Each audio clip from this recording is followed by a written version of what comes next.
I can only imagine. I mean, I remember about that time frame. I mean, everything that sparked there just rippled across the country. I'm in the Kansas City area in a suburb called Lenexa, Kansas, and Hmm. it just it touched so many people around the country and around the world.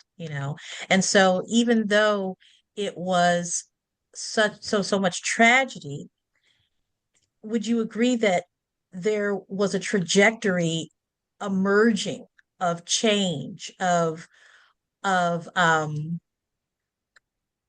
shift in people's perceptions, people's perspectives, that people like you and others and the students were just ripe to help create? Yes, they wanted a change. My students, black, white, they wanted a change. They were tired, and a lot of these were young people, who didn't grow up in the 60s and the 50s and all of that, but they had, heard the stories and seen it and seen the movies like Roots. We didn't grow up in that era, but we've seen a lot. And I think at this point, people were just um, frustrated and appalled at all of the hate that had been building. I think when the flood happened, because all this happened and then the flood happened, and the flood forced everyone in the city to work together, black and white communities across, and that healed out. It was like a healing. The water actually healed us because it brought everybody together, and I think it made us realize that we really are in this together. When something goes down, and there's something that happens, all that the shooting, the racism, the vibe went away for that brief moment where we were trying to come together. And I think the students saw that, and I saw it, and we wanted to change. And this was happening all over the country, as you're saying. There were shootings of black men that was happening at the same time around the country. It just so happened that we had all incidents happen in one moment: a flood, a shooting, and what that did to us as a community. Yeah. It brought us Wow. together. Yeah. Wow. Well, commend you on the work that you've done, and really thankful that you took the time and had the thought to help young people really grasp the enormity of it all. And kudos to the students for being able to take up that banner on their own. Yeah. I think that's incredible. I think that's incredible.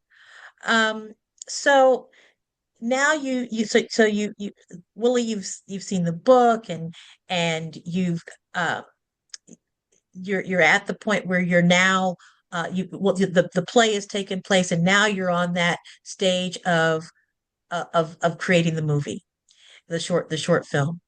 What was that process like? Well, believe it or not, it was fast because we decided, okay, how much money do we need to do this? So I put a budget together, and with the school, they had so much money to spend. So I know we couldn't make a full-length feature film. So I said, okay, we will make this short film. So we had to write a script within the realm of the budget, which we did.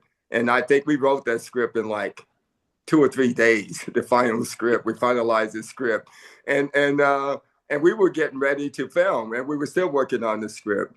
And then Trinice Bloomfield and Nicole Porcher, they worked with us as a social producer on the project, and they lived in New Orleans along with Claire's. And so they were putting it all together there. And basically Dorez and I and Clarence and Nicole and Trinice, we put a crew together. Dorez and I was in Los Angeles, and they were in New Orleans. So we put the crew together. We hired people, and we showed up. Once we wrote the script and everything, we showed up, and we flew into New Orleans. And believe it or not, we prepped one day, and we were shooting the next day. That's how fast this came about. I mean, it was like, and we had a great crew and a great team of people. And this, I mean, you know, and the thing about we did this during COVID. Yeah. So now we had to have COVID people on the set. We have to have people tested.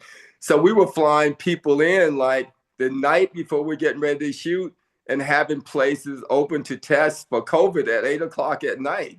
I mean, which was incredible. I mean, we were just rushing, and then the next morning, the day on the set, we had to have a COVID truck on the set to test people before we could shoot. And it was crazy time. It was a crazy time. But we did it. We got it done. And in our budget, we didn't even have in our budget COVID money, but because it was expensive, you know, to have each person tested. But you know, we said, okay, we got to make this work. So we made it work. And believe it or not, I mean, everything went smoothly. We had the locations all worked out, and we showed up on the set, and along with the students from a lot of the students from Mr. Nero classroom, they were there, you know, learning with us. And we just had the best time. And we shot like 12-hour days. We did this film, a 20-minute film. We shot this in 2 days. I mean, and I didn't think we could do it, but, you know, I was directing with the support, you know, the help of all our support team and everything. And we put this together, and it came out to be an incredible piece. Oh, let me interject, Bukeka, because one thing, sure. When Willie says about how fast everything went, this is the crazy part. The crazy part is we had started getting ready to do the project like right after COVID. So we're thinking we're going to go, you know, and when COVID got so bad, the school said, well, maybe we need to postpone this. And we were like, postpone it, right? While we're in high gear. We're like, yeah, we're geared up. And so we had to postpone. And then that made us think it wasn't going to happen until the following year. So we sort of laid back for a minute because we thought, well, it's not going to happen this year.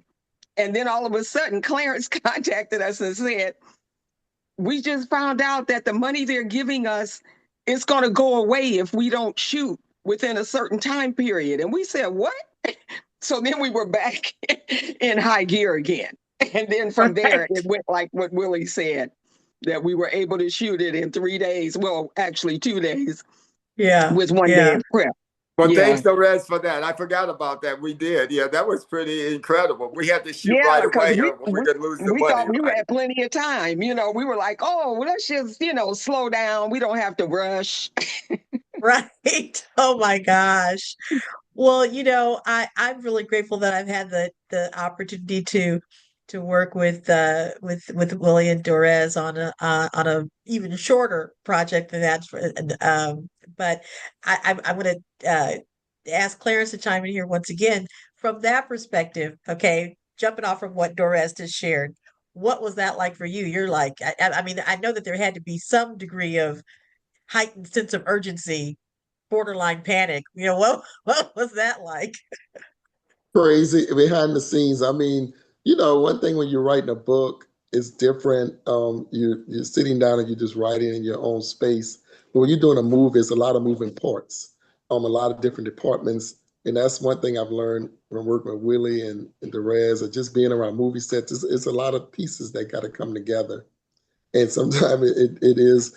But we received a grant from the mayor. Mayor Sharon Broome was the first Black woman mayor of Baton Rouge, supported this project, her office, because this was ultimately a project about mental health, if you can believe. That's why they supported, because they felt like people's mental health were impacted by what was happening. So they gave us a grant, but the grant had an expiration date. So we had to use the grant within the academic school year. And I think that's where, and that put the rush on things, that we had to spend it within that academic school year. But once again, even though it was crazy, it was meant to be because of how it all just came together. Like he said, having Nicole Portion and her business partner working together. Nicole is an actress as well, and she's worked with us. And her business partner, they really, Trinice Broomfield, they really had a lot of knowledge about different places that we could shoot. They got the actors together. So we had a good team of people working together to help this come to life. And it did. Like I said, it was a lot of hard work and it moved fast, and it was like a miracle that this happened during COVID. It was a miracle that it happened during COVID. And we hope that that miracle is displayed about what we're trying to do, which was to bring awareness about these things that are happening in our country, that are still happening. We're still a divided country, as you know, from this contentious election that we had recently. But it just showed that these students had a vision of what this country could be and what these voices are trying to say and what they're trying to convey. And we hope that people really hear them. For us, it's more than just a movie. It's a movement of voices of trying to bring this country together and heal this country. Thank you for watching ONstage on FAVunite TV. If you're new to FAVunite TV and you enjoyed what you saw, please leave a comment below, give us a thumbs up, and share it with your friends. If you'd like to see more content from FAVunite TV, go ahead and subscribe. We're here for Black stories and Black storytellers. We're showcasing the culture on FAVunite TV.